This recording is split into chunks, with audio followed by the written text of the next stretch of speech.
Момите, защо се отказахте от кариерата си като инструктор по стрелба?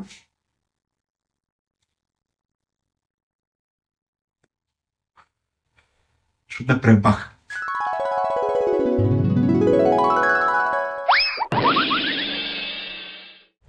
Здравейте, аз съм Лио Бити, инструктор по стрелба. Внимавайте!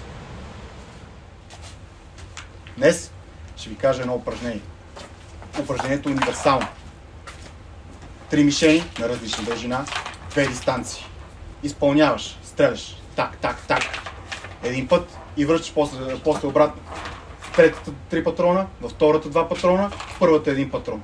Това е цялото с презареждане, с движение, с лява ръка, универсално упражнение, топ. Чиче, ела тук, бе. Ти. Ела. Можеш ли да стреляш? Ела тук го изтръгна на това упражнение. Значи, слушай се, упражнението го чу. Мишените, правиме, сменяме ръцете. Разбрали? Да, колко. Да, ето да, пълни и се приготви.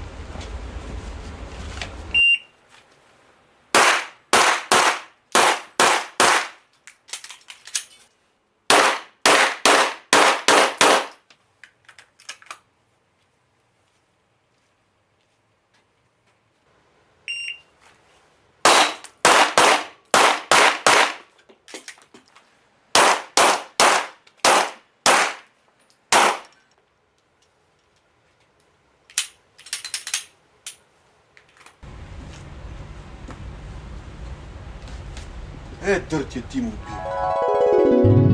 Никон си, аз ще покажем упражнение, ще правим. Ще се занимаваме. Не. Па е Боре, мете гилзите, там прави се нещо ау. Стар човек, викам си пияец.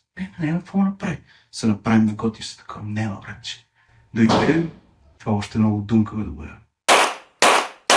Това много тука. Дойде и стреля го.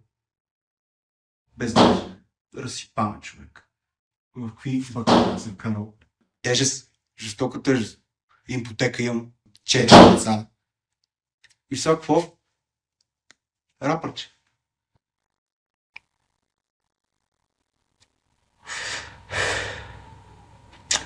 Съсипаха те държа.